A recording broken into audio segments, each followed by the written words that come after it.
अस्सलाम वालेकुम नाज़रीन, मिल्ली वॉइस के आलमी शब रोज़ बुलेटिन में आपका खैर मक़दम है। मैं अब्दुल वहाब। आलम इस्लाम के इस खुसूसी बुलेटिन में हम आलमी मंजरनामे से ताज़ा तरीन ख़बरें लेकर आए हैं, लेकिन उससे कबल पेश है चंद सुर्खियाँ। आखिरकार तालिबान ने पंजशीर भी किया फतेह। काबुल में रात भर हवाई फायरिंग से जश्न मनाया गया। अब तालिबान ने हवाई फायरिंग पर किए पाबंदी आयद, फायरिंग करने पर जाएंगे जेल। गूगल ने साबिक अफगान हुकूमत के अकाउंट्स किए ब्लॉक। तालिबान की रसाई रोकने अमरीकी कंपनी का इक़दाम। सेहूनी दहशतगर्दी को शामी हुकूमत का मुंह तोड़ जवाब, मिसाइल हमलों को बनाया नाकाम। और तुर्की और अज़रबैजान में जंगी मशक़ी मुहिम का कामयाब इख्तिताम, सलीबी आर्मेनियाई हुकूमत घबराई।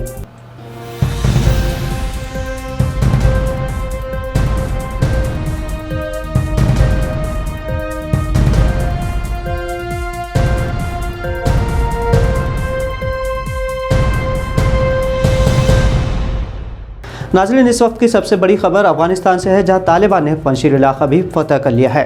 तालिबान के अफ़गानिस्तान में हुकूमत साजी की खबरों के दरमियान अब पंजशीर इलाका, जहां तालिबान को मज़ाहमत का सामना था, बिलाखिर उसे फतह कर लिया गया है। तालिबान की इस फतह के साथ ही तालिबान अब मुकम्मल अफ़गानिस्तान पर कंट्रोल हासिल कर चुके हैं। हालांकि 20 साल कबल जब अमेरिका ने तालिबान हुकूमत को तख्ते से हटाया था, उस वक्त पंजशीर तालिबान के हाथों में नहीं था, लेकिन अब तालिबान के कब्ज़े में पूरा मुल्क आ चुका है। पंजशीर मामले पर तालिबान और अहमद मसूद और अमरुल्लाह सालेह से बातचीत नाकाम होने के बाद 2 दिनों से तालिबान की पंजशीर की जानिब मुसलसल पेशरफ्त जारी थी। अहमद मसूद साबिक अफ़गानी रहनुमा अहमद शाह के बेटे थे, जिन्होंने तालिबान के ख़िलाफ़ शुमाली इत्तेहाद बनाया था, और अब उनके बेटे अहमद मसूद के हमरा अमरीकी कठपुतली हुकूमत में नायब सदर रहे अमरुल्लाह सालेह मौजूद थे। तालिबान की जीत के साथ ही अफ़गानिस्तान का दारुल हुकूमत काबुल हवाई फायरिंग से गूंज उठा। रात भर काबुल में पंजशीर की फतह का जश्न मनाया गया। हालांकि इससे कबल मुल्क के साबिक सदर हामिद करज़ई ने मुज़ाकरात की अपील की थी, लेकिन शुमाली इत्तेहाद ने तालिबान से लड़ाई करते हुए मज़ाहमत करने पर डटे रहे, जिससे बिलाखिर अमरीका की तरह उन्हें भी तालिबान के सामने हथियार डालने का मुआहदा करना पड़ा। पंजशीर में तालिबान ने बड़ी तादाद में बागियों के टैंकों और असलहे पर कब्जा कर लिया। इधर अफगानिस्तान में पंजशीर की फतह पर शहरियों ने काबुल में ज़ोरदार हवाई फायरिंग की। तालिबान ने हालांकि कहा कि पंजशीर की फतह के सबब अवाम खुशियाँ मना रहे हैं, लेकिन साथ ही तालिबान ने पूरे अफगानिस्तान में हवाई फायरिंग पर अब पाबंदी आयद कर दी है।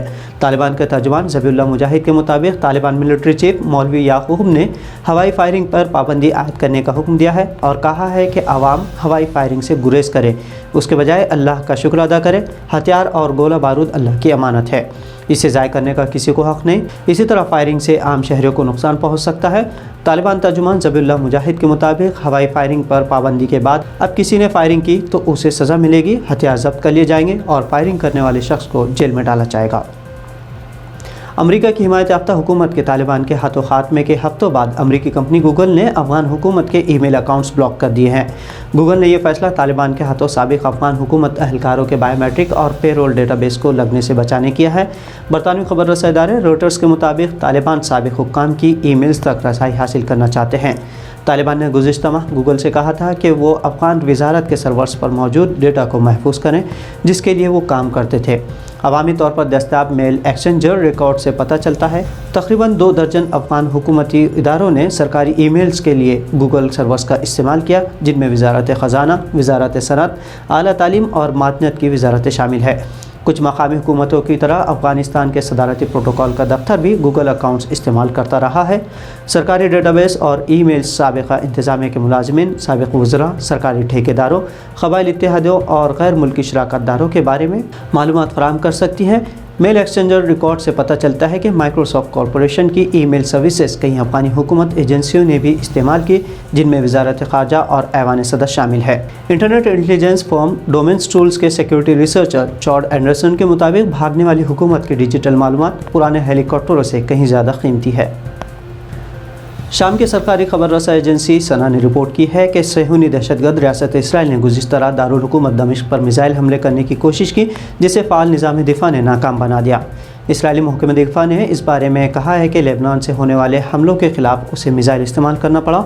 वाज़ेह है कि शाम का बहरान 2011 में सऊदी अरब, अमेरिका और उसके बाज़ इत्तेहादियों की हिमायत व मदद से पैदा किया गया था और इसका मकसद इलाक़े को तवाज़ुन को सेहूनी हुकूमत के हक़ में तब्दील करना है। شام کی فوج نے ایران کی مشاورتی مدد اور روس کی حمایت سے دہشت گردوں کا خلا خواہ کیا ہے، جبکہ اسرائیل کی جانب سے بھی مسلسل شرانگیزی جاری ہے۔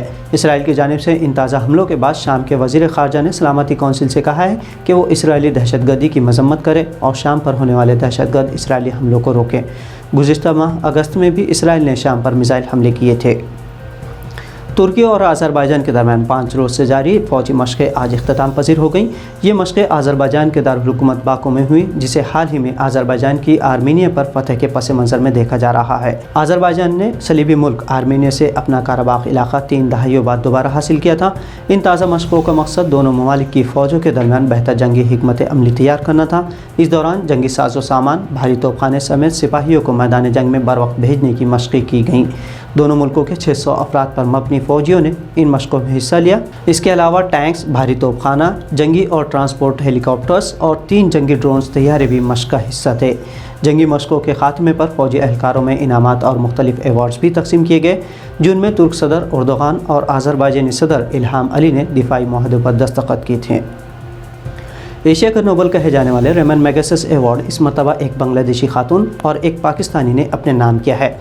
ہیضے کے علاج کے لیے ایک سستی ویکسین تیار کرنے میں مدد کرنے والی بنگلہ دیشی سائنسداں فردوسی قادری اور پاکستان میں بلا سود اور بغیر ضمانت کے مائکرو فائنانس پروگرام کے بانی محمد امجد ثاقب کو یہ ایوارڈ تفویض کیا گیا ہے۔ فرانسیسی خبر رساں ادارے AFP کے مطابق یہ دونوں ایوارڈ حاصل کرنے والے 5 افراد میں شامل ہیں۔ فردوسی کو سائنس کے شعبے میں زندگی بھر کی ریاضیت اور ویکسین کی تیاری میں انتھک کردار کی بنیاد پر یہ ایوارڈ دیا گیا۔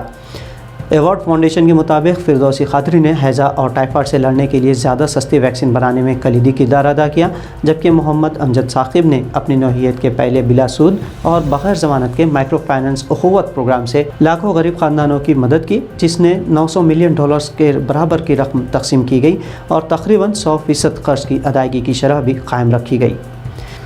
تو ناظرین، ملی وائس کی عالمی شب روز میں آج اتنا ہی۔ بھارت سے دیگر قومی خبروں اور تصفیوں کے لیے ملی وائس کو سبسکرائب اور فالو کریں تاکہ آپ کو تازہ ترین اپڈیٹس مل سکے۔ عبدالوہاب کو اجازت دیجیے۔ اللہ حافظ۔